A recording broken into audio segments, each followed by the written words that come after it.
All right, welcome back to our newsroom chat. And this morning we're joined by three gentlemen. We have Eric Latif, who joins us to my left. Thank you so much for joining us this morning.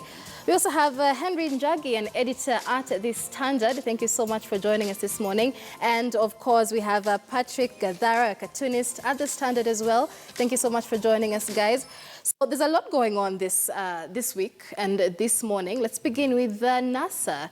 The National Super Alliance is holding its major meeting today. About 15,000 hopefuls are expected to attend that meeting. And they say from this meeting, this will change the political landscape in Kenya completely. 7 months to the general election.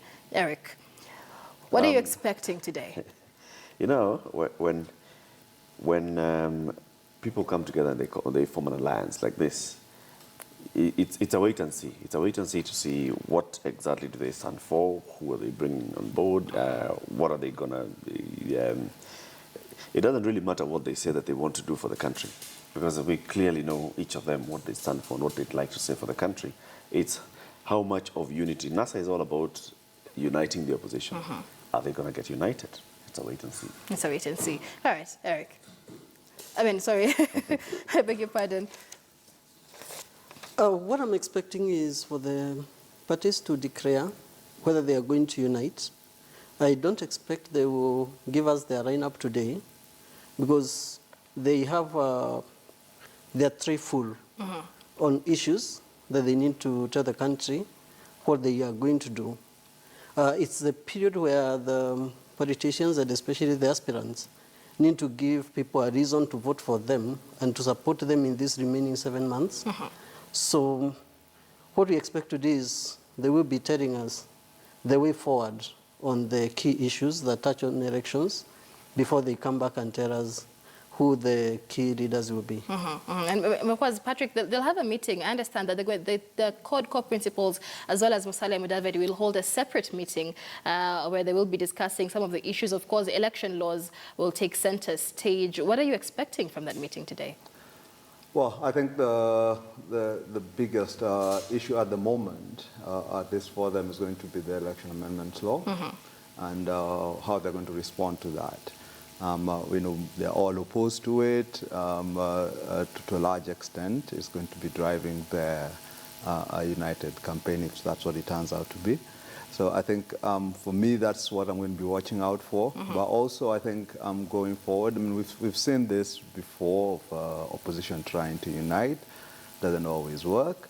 But if it does, and it can be a big political force, I would hope that the media will focus on what is it that they actually want to do. I don't really agree with Eric that we know what they stand for, etc. You know, I think lots of our opposition politics has really been driven by the search for power as opposed to an articulation of policy changes. That's what they stand for. That's what I meant. So it would be good to hear, you know, at least some hints about what the unity is based on, other than this simple search to replace Jubilee. What exactly do they want to change? What will be their stance on the various issues, whether it's a doctor's strike. I mean, we've got lots of labor unrest on the horizon. We know the lecturers are also threatening to go on strike as well. So it would be good to hear from them, you know, how would they resolve all of this? What are their policy positions when it comes to the drought that we are facing as a country? You know, so there's quite a lot of issues that they should discuss that I'm not really sure they're going to touch on today. Right. I mean, and Njagi, I don't know if you've been in the media long enough to have covered NARC in 2002, but there's been a lot of comparison between the formation of NARC in 2002 and NASA right now. I mean, is that a correct comparison? I don't think it's a correct comparison at the moment because the conditions in 2002 are not similar to the conditions we have today. The formation of NARC in 2002 was precipitated by the breakup in Kanu when the current president was nominated by the president then to be the running candidate. And Honorable Raila and the others felt slighted. They pulled out. But the only thing they could do is now to come and join up with Mzee Kibaki. So it's not comparable because at the moment you don't have a breakup in Jubilee, so there's not a shifting out. However, in terms of the magnitude of coming together, it would have a similar impact because like any other government, Jubilee is struggling to give people a reason to vote for them a second time. So the opposition stands a very strong chance. If they unite, there will be a force to contend with. Right, right. I mean, and Eric, there's been talks that Jubilee should be very cautious now that NASA is coming into place. I mean, do they really have cause for worry? Yes. If NASA actually united and they came together as one strong force and we head into an election on a two proper horse race, it's Jubilee versus one other united opposition called NASA. And NASA, all of them agree that we are all supporting this duo as the people on the presidential ballot. Then that is going to be a real force to make Jubilee shake in its boots.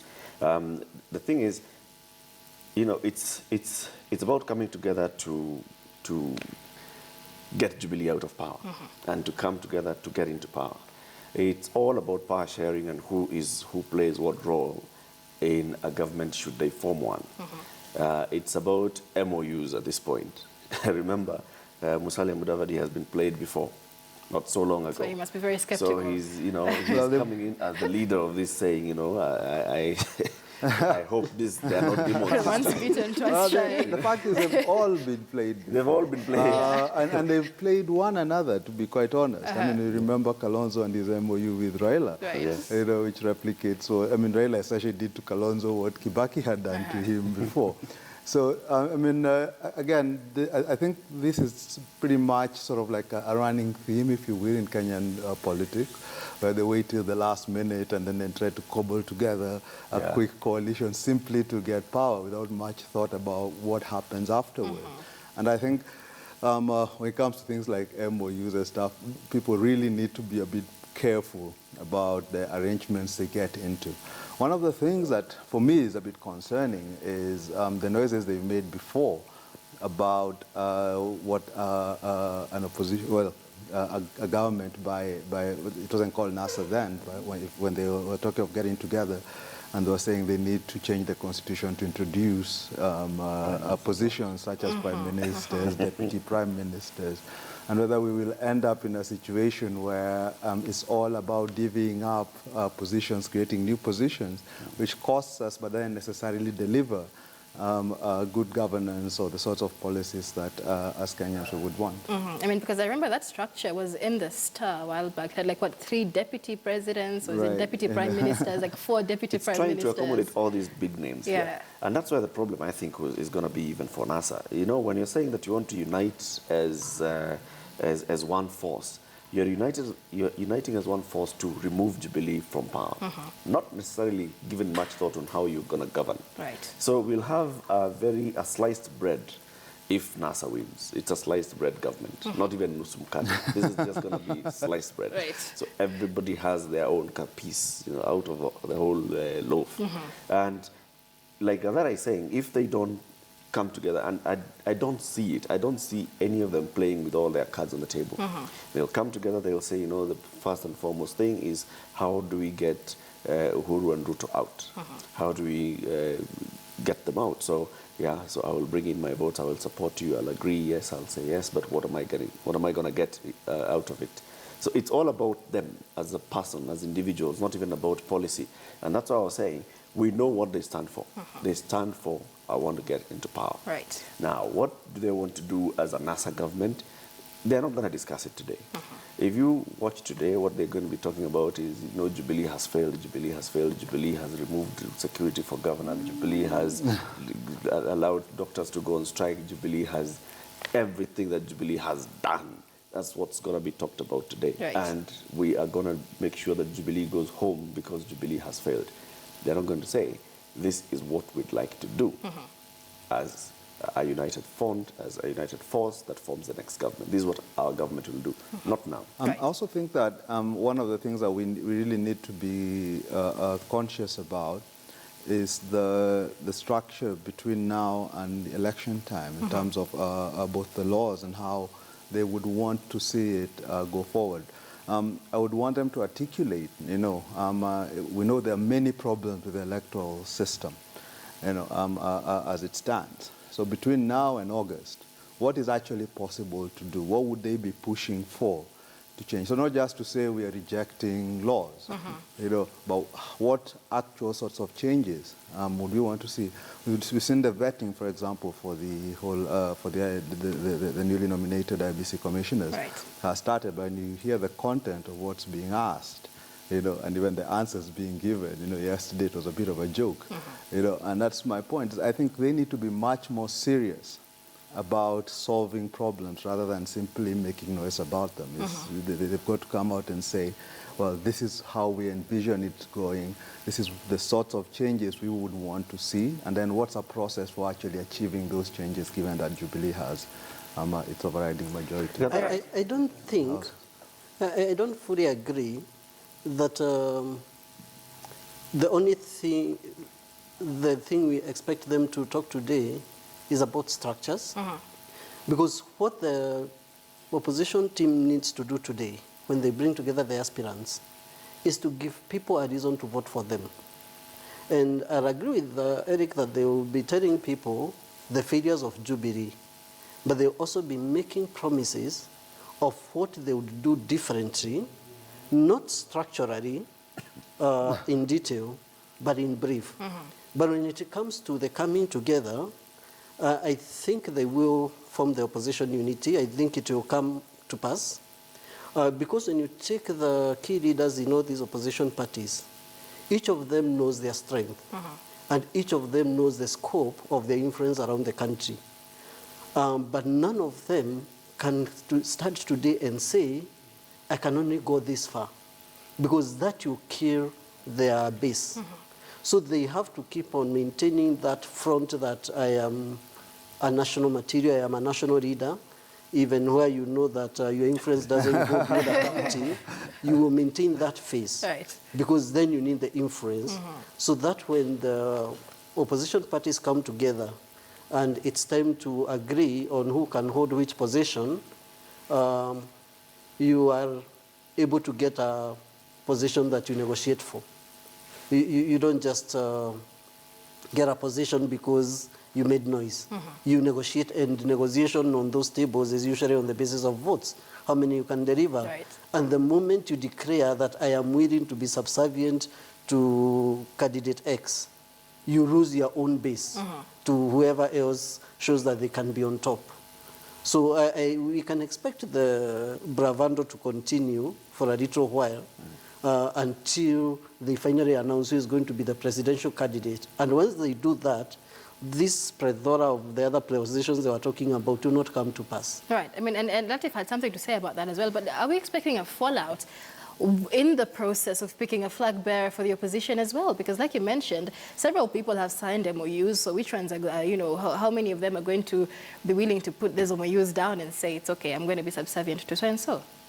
I think even if we have a fallout, it's not going to be of the major names. If the major names attend today's meeting, they've already thought about it. They've already seen, let's come together. They already have an idea who they want to support. Some of them may think it's me who's going to be supported, but I think they already have an idea of how they'll go about it. It's just going to be like in 2002. Maybe the person who feels slighted is Anya Chai, who will say, really, you guys, I thought I'm the one. I'm the one, then, you guys go away. I'm standing by myself. But I think the major names are going to get united. Now, that's where the problem is, because I do not think at this point they have sat down and discussed. So we form NASA, and at NASA, this is who we'll support in the end. They are leaving that decision to time.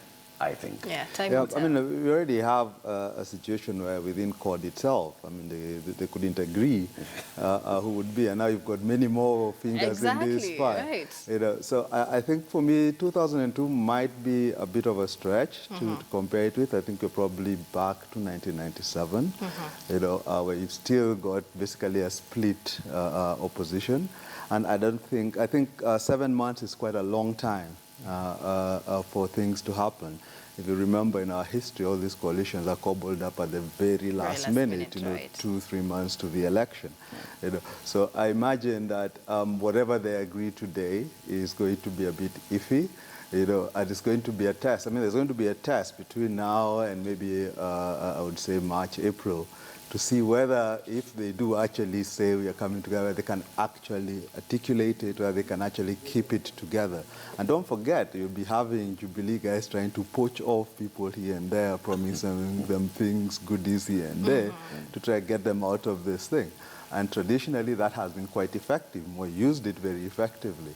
You know, so, and I think for our guys, beyond simply the optics of today that we are standing together, when it really push comes to shove and you say who's actually going to stand, I think that is the one issue that where you might find that the rifts might be too big to whatever to bridge. Right. That's the exact reason why NASA should not make a mistake of declaring their elections right up today, because there will be 7 months for Jubilee to break them up. Right. There's time. There will be enough time. They have to wait until the last minute. But one thing that will come out today is the mobilization of their support base. So there is likely to be declaration of some level of mass action. The magnitude of that, we wait to see. But they will need now to start mopping up votes in their background areas. Most likely that will be left to Honorable Raila to declare when that begins and when that ends. Right. Although on the mass action thing, I mean, there has been some reluctance to go about it because you're getting onto this voter registration exercise from next week. And everybody wants voters. Yeah, and you don't want them out in the streets, you want them registering. And actually, there has been a worrying trend, a few worrying statements from yesterday, when you have government officials talking about registering people in their strongholds. You know, the DP is not meant to be partisan, if you will, when it comes to registration. You know, she should be pushing for registration everywhere. But when you hear them talking, oh, we've got 1.6 million in our backyard, we've got 3.3 million in Central, those are the ones we want to register. You start wondering whether the government will interfere in the registration in other places, or won't put as much emphasis in places where they think they're not going to get votes.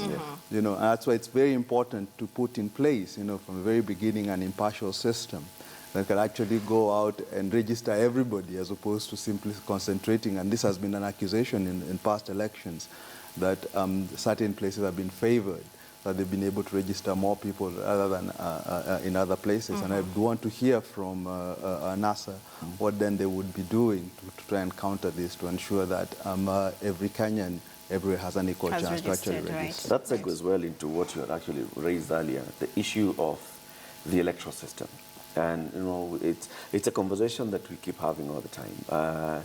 We need to seriously have a conversation about having an electoral system that is independent and that is proper and very well articulated, that, you know, this is how our system is and this is how it shall run. Every time we go into an election, or any time we have an election cycle, if we keep allowing politicians to come and meddle into this and make it their decision, and even getting to a point where IEBC says, you know, our stakeholders are political parties, our stakeholders as political parties, and they forget the stakeholder, the bigger stakeholder is the voter, actually. It becomes a political tool. And therefore, we stop having a proper electoral system. We start having an electoral machine, which will bring into focus what Gadara is saying. If the deputy president says we are going to ensure that there's registration in our strongholds as a sitting deputy president, what does that mean about registration in the areas that are perceived not to be strongholds? If the IEBC was truly independent, it wouldn't matter, because people would have to be registered across the board everywhere. because this is an independent unit that's doing its job independently. Right now, it's not. NASA, whoever in NASA or whoever dethrones Uhuru Kenyatta and William Ruto will come in and still play the same game. We need to find a way of getting politicians out of this system called the electoral system.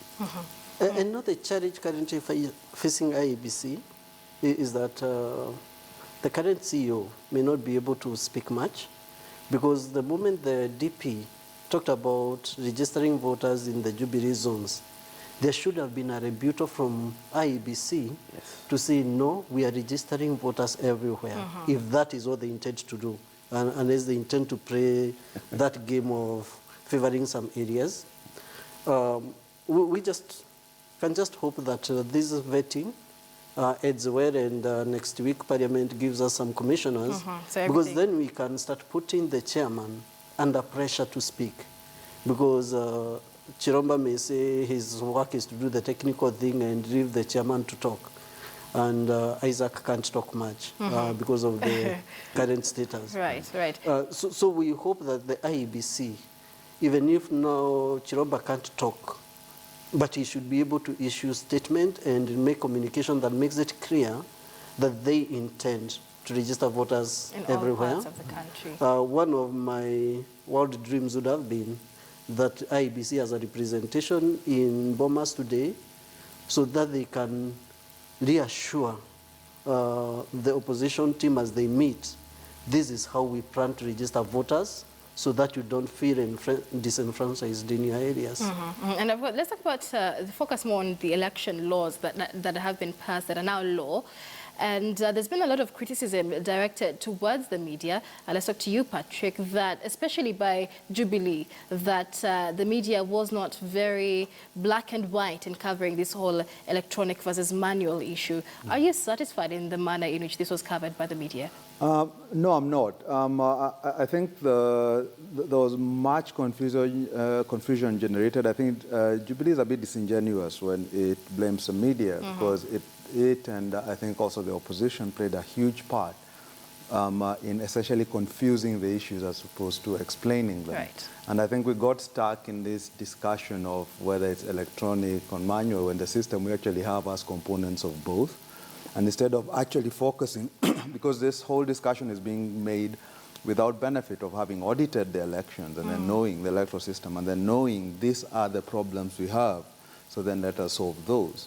It's all been captured now by Jubilee thinking, well, if we've got complementary mechanism, then it might favor us, or Koda saying, don't have it, because it was going to disfavor us. It's been captured by this sort of, political discussion between Jubilee, between those two. Don't forget, politicians' interest is not in a free election. Politician interest is in winning an election. Right. How they win it, they don't particularly care whether it is free or not. It is us who should be pushing for a free and credible election. And I think the media has not done that, has not come out and explained, here were the failures we have. How do we have a discussion of quote-unquote electronic versus manual that doesn't even reference what happened in 2013? Right. We already have a situation where our electronic devices failed. But in the entire discussion, nobody was going back and saying, well, what did we learn from then that we should do now? How are our laws informed by the experience that we have had? So I think for much of our press, there's a need to go back and start looking at the reports that were done by Kriegler after 2007, to look at the audit that was done by the IEBC of its own work in 2013, where it showed even its own registration. They didn't know how many voters, for example, that it had registered. To start looking at the problems we had when it came to the petition for the president, against the presidential election, where the IEBC essentially refused to give Raila the documents he needed to make his case, and essentially dragged it out till there was no time for it to be discussed on its merit. And to ask, what have we done to solve those? On the latter issue, we are still in a situation where if you had the election tomorrow, and whoever lost petitioned the president, he's still restricted to doing his case within 14 days. And there is no law still that compels the IEBC to give him any documents. You know, so then he'll have to go to court again, do the very same thing, and we end up with a case where, as happened in 2013, Supreme Court justices are saying if we had more time, we might have ruled differently. You don't want that situation, you know. So it's very important that we start actually focusing on the issues, and not just focusing on what the politicians say, but what are the actual problems we have, and how do we actually fix them. Mm-hmm. All right, Njagi, let's hear your take on the manner in which the media handled this. My main challenge is Parliament has something they call omnibus. And the omnibus is where they want to hide something from public scrutiny, so they will take a number of bills and a number of provisions in a bill, pick one that is very juicy, make noise about it, it will be passed, but in the background, there's a lot more mess that has been made that now has been ignored by public view. And that is what has happened with this amendment. I think there was more that the media should have helped Kenyans to appreciate was happening, other than just the issue of the manual versus electronic. There were other provisions in those amendments, and those provisions have their implications on the next elections. But Kenyans have not been helped to discuss them. And the way also the media presented the whole issue, it's like it was discard electronic and we pick manual. It was as if it was a cut. It was black and white. That's the way it was presented. Right. It was an either or. Even the essence of a backup system that the IEBC has to gazette 2 days before they use was ignored. Because if you gazette 2 days before you use it, it also would have its implications. In 2013 and 2007, we witnessed Kenyans didn't have the patience to wait for 24 hours for announcements. They want, the moment they finish voting, they want results. Right.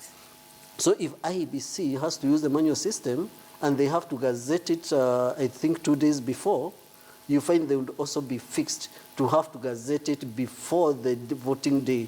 Otherwise, they can't use it. So it's not something that you wake up today and decide, in 2 minutes we are switching from electronic to manual. So there are these other inner details that were not picked up, and the media didn't delve deep into it. Yeah, and very quickly, before Eric speaks, I think we've got to remember that there is actually no quote-unquote manual system being proposed. Right. What you have is a complementary mechanism. Now, the big problem with that is they haven't defined what this complementary mechanism is. So it can be anything, you know, that the IBC decides. The discretion has been left up to them. You know, and that is what is most worrying, because you don't know what they might decide to go with. You know, is it credible? You know, what is it? And I think going forward, we really need to have that articulated. And IBC, being the implementer of the law, needs to come out and say, well, this is what we envisage that mechanism being, and to say it in good time so that it can actually be discussed and people can actually dissect it and say, well, this works or it doesn't work. Latif. I think just starting from the issue of the complementary mechanism and the fact that it's IEBC to review its systems and see what to come up with as a complementary mechanism, for me, goes into building the case for having an independent commission. They should be able to do that. If we leave it to the players to go and decide what other mechanism you can use, then you have lost the independence of the IEBC. It's good for the IEBC to be able to decide this is how we're going to run this election. These are our options. We've been given these options in law, and we shall communicate these options in good time. I think the issue should be that can IEBC articulate itself and say this is a complementary mechanism, and this is what we're going to use, and this is how explain it in good time. Not saying on the last minute that, you know, our complementary mechanism shall be acclamation, or shall be identification, you know, by a neighbor. Right. I know Jaggi, he should be a voter. So it should be a very well clear and articulated complementary mechanism, but I fully support it being the preserve of IEBC to decide what it is. Now, I've said before that I do not believe any of these political players, any of them, would like a clean electoral system. And what I was even saying the other day is, this whole issue of electronic versus manual, and though it's been muddled and, you know, we have a completely confused public, is a clear ploy by the political players on all sides of the divide to make sure that it's like that. So the opposition is using this noise to galvanize and mobilize its support, you know. So everybody's thinking they're voting manual system. Jubilee wants to rig an election. And Jubilee is pushing for this system so that, you know, we have that complementary mechanism that we can play around with, hopefully, that whichever player, not as government, but as a political player on the ground, you can tweak, you can confuse this IABC and the last minute, and you can play around with it. I think that's what these whole guys are. One of them comes out publicly saying, you know, they're playing good cop, bad cop, but they all want the same thing. They all want a confused system on voting day. So it works for them all? Yes. For the media, we did not get to a point where the media was able to actually explain. Every time the media attempted, because they are, to be fair, media attempted to come and say, you know, what this whole discussion, conversation is about is A and B. It was always taken back again, you know, by what political player A has said versus what political player B is trying to say. And that confusion has not helped the media's case in saying, has the media done a good job in explaining what this law is all about and what else is contained in this law? What are the other clauses? What are the other issues that are in this law? And what are the implications of that? The media was caught up once again by the politics and the noise of the politics and the politicians. Right, right. The media, one of the areas where I would have expected the media to really help Kenyans would have been, as a complementary to Kenyans, publish the bill, and once the president has signed it, publish the act, free of charge, without waiting for government to pay advertising rates. Put it there so that Kenyans can see, beyond this manual versus electronic thing, what else was passed. And you know, in my thinking, Eric, is that the opposition was trapped by the government because they were given something to make noise about, and in the meantime, there are a few other things that are losing interest. Corruption is now losing interest. The issues of election exams and their results and what that means are getting lost in the middle. So there's that element of dangling a carrot in front of the opposition, so you make noise about it, but in the meantime, you're forgetting more crucial things that would have helped to make sensible policy decisions for the country. But I think the important bit, all the issues you mentioned, whether it's doctors or corruption, etc., are important.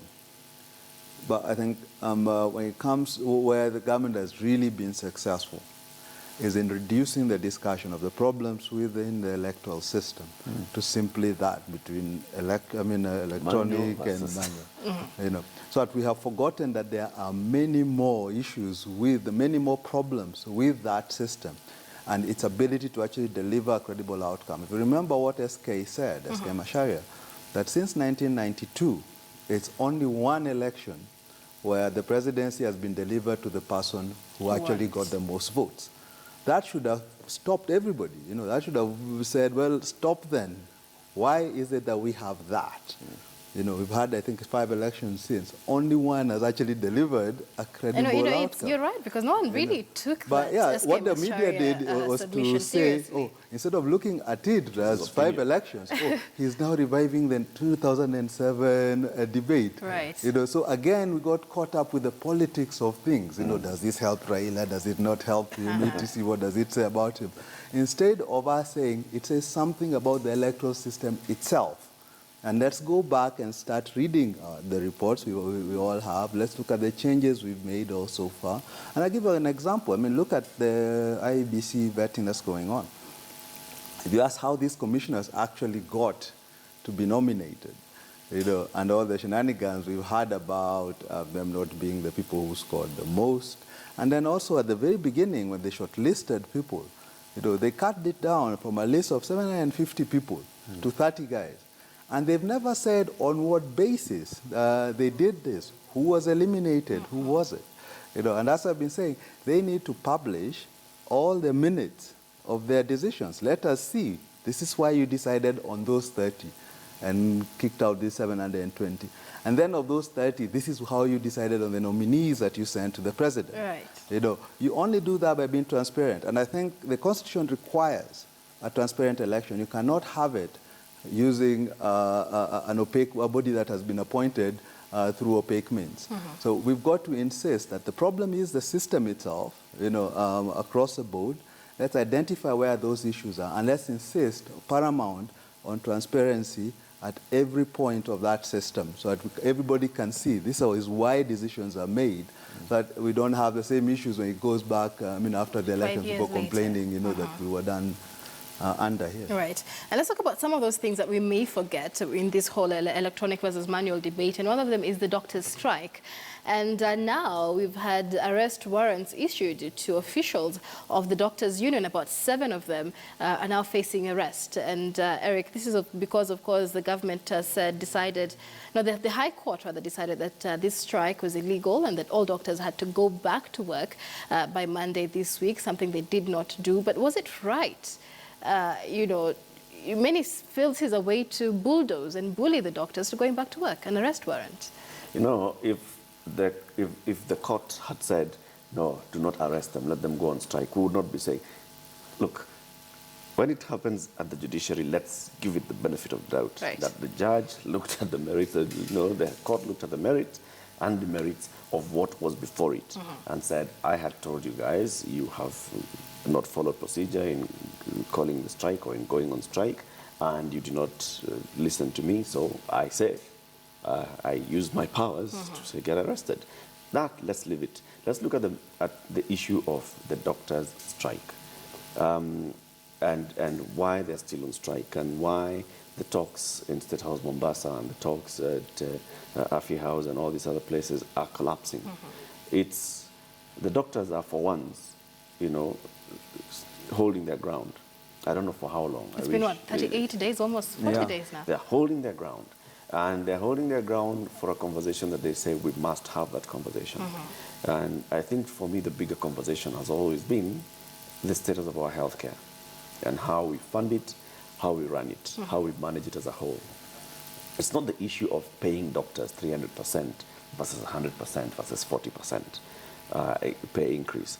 It's the issue of how are we funding our health system and how are we managing it and running it. And that's a conversation that I think the media is failing the country by not taking the conversation to that level and forgetting the issue of pay. Because the issue of pay, if we bring the issue of paying to the doctor strike, then the following day UASU declares a strike because they want pay, it becomes everybody wants to be paid. So how much can we pay? Can we really afford to pay these guys? You know, it becomes, the public does not get to see how does it affect me. They just see, this guy just wants to get paid more. And the doctors have time and again tried to say, look, even if I am a doctor trained in Kenya, I must work for the government, that's policy. So I must at some point work in a public hospital with you. And I'm in this public hospital, you require an emergency procedure and I don't have gloves, I don't have what I need to save your life. And the reason I don't have those things is because the government has not financed this, or there's a lot of corruption and loopholes in the system that is making this thing not work. Even if you paid that doctor all that amount of money, he still will not have the gloves. Right, right. So it should be in public interest that the conversation now moves from even stop saying lipa kama tender and move into something else. Because when you say lipa, it's about salary. Right. Let's talk about the health care. And I agree with you because when you ask Kenyans on the ground what they think about the situation, they say, serikali lipe madaktari warudi kazini. That's all the public understands, walipwe. So, I mean, Njagi, again, we go back to the media. What is it that the media is not doing right with this issue? The doctor strike has only 2 points as far as the media is concerned. When you see the KMDPU officials, all you hear from them is CBA. When you go back to the media, all you hear is 300%. Right. So as Eric is saying, there's a lot much more that the media has not helped us to discuss and to reflect on. But credit to the media, they do try, and there have been many features and shows about the conditions in the public health facilities. They have exposed where facilities are lacking, where medics have low morale and they don't do what they're meant to do. That has been exposed. But when it comes to this particular strike, my take on that is the doctors failed in whoever was their communications advisor, they need to fire them and get a new one. Why is that? Because of what I've said. Their issue has been cut into two simple things. CBA, which nobody understands, and 300%, which they keep saying is not the only issue. Right. So whoever has been helping them do their communications has not helped them bring out their issues clearly. And then in terms of PR, of course they made the grave mistake. If they were not willing to accept the offer by the government, they should have never gone to State House. Right. Because the moment you meet the head of state, no one else is going to offer you anything higher than that. Right. So even if the strike lasts another 40 days, I can bet my small salary that they won't Also get more needs than 300%. that 40%. I don't think any government official in the current government is going to offer them more than that 40%. Right, If that because is who are actually they what the if the president offered. Right. Because nobody will want to be seen to be undercutting the president. And you know it is also an embarrassment to the president that he meets the doctors to end the strike and the whole nation is expecting an end of the strike. And then you go and say no. PR-wise, you expect the president to throw his hands and tell you, sort yourself. And I hope you've noted the change that has now come in. Because the moment they refused that, now the issue of negotiating for their return to work, the focus has shifted from the minister, the CS for health, to the governors. So it's now the governors who are trying to deal with the doctors, because now the national government has said, carry your burden. Well, I think And I don't know how well they're going to be treated by the governors. Right. Remember, 2013 was an election year. I still hope that the media will help us to know who signed that CBA on behalf of the government, whether it was somebody in Uhuru's government or somebody in Kibaki's government, which government actually signed that CBA. Because the doctors in 2013 probably did what UASU is trying to do, force people during the election year to pledge to pay you so that they get your support. But then the doctors are running the hard way that after the elections, it's not the same as before the elections. Right. So they may be better off holding their horses and negotiate after August. Okay. Well, Patrick. just on the final point, I think the CBA was signed in June of 2013, if I'm not wrong. So then that would mean it was signed with the Jubilee government. Yeah, but I mean, the Council of Governors says But that's a question. this was before. Right. My big question is then where are the governors in the negotiations for this? Why isn't this negotiation, given that health is a devolved function, and these people actually should be employees of county governments, not of national governments, why are they negotiating with the ministry? You know, and I think that there's a big sort of disconnect to me there, so that it seems to me national government is negotiating on behalf of counties, and you've got to ask how then will counties feel that they are bound by anything. As you remember Munya saying, was it yesterday or the day before, that well, we haven't signed any CBA with any doctors, you know. So I think it's a big question about how the negotiations are carried on. When it comes to the strike itself, I'd like to make 2 quick points. First, the decision, I think these guys are being arrested or being sought for because they were meant to be in court, was it yesterday or the day before, and they didn't turn up. You know. Now, why they didn't turn up is something they need to articulate, you know, and that's why. But it's not the first time We've had people go on strike and then being charged with contempt of court. Remember, the same thing happened to the teachers. Which brings me to my wider point, which is the media also needs to look at the state of our labor movement. You know, government signed or promised teachers pay increase, withdrew it. Signed CBA with the doctors, withdrew it. Did the same thing with the lecturers, withdrew it. But all of these guys are standing by themselves. You know, so when teachers were on strike, doctors were happy to go to work, you know, didn't join with them or anything.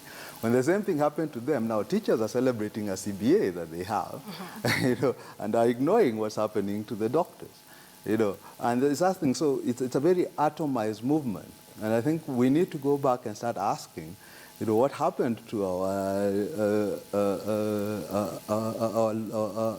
labor, whatever sector, you know.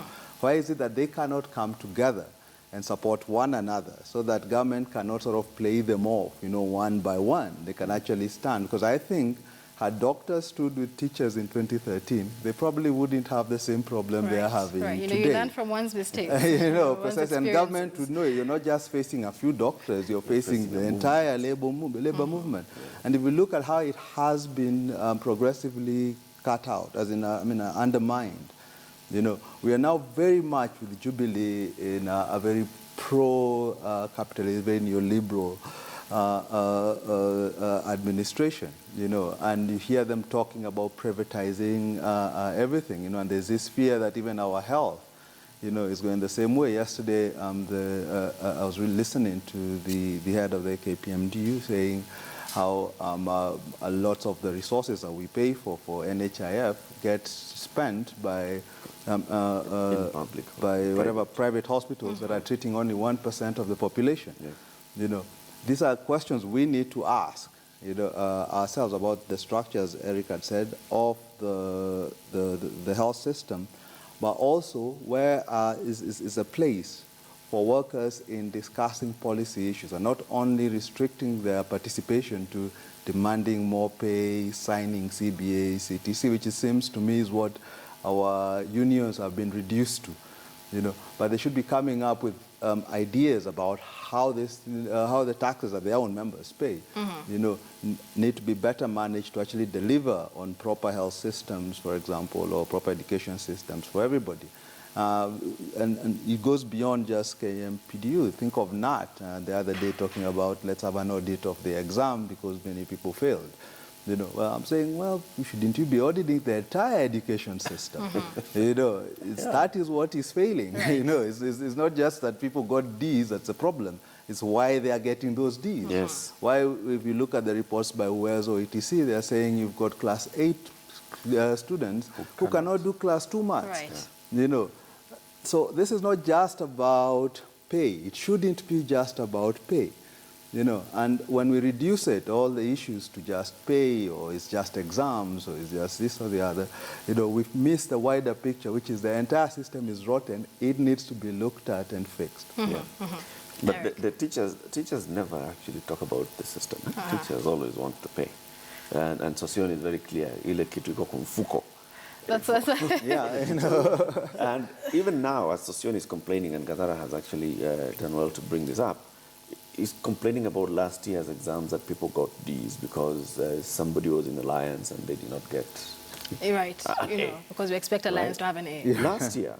Last year, we had more than 70% of the people who sat not last year, in 2015, people who sat KCSE getting below the university entry mark. 70%, which means that every year we're actually having 70% of people who are not eligible to enter university. The years before that, this is just 2015. If you go back into 2014, you'll find a similar number. The 2016, it's a similar number. So it's not about whether, you know, we had many A's.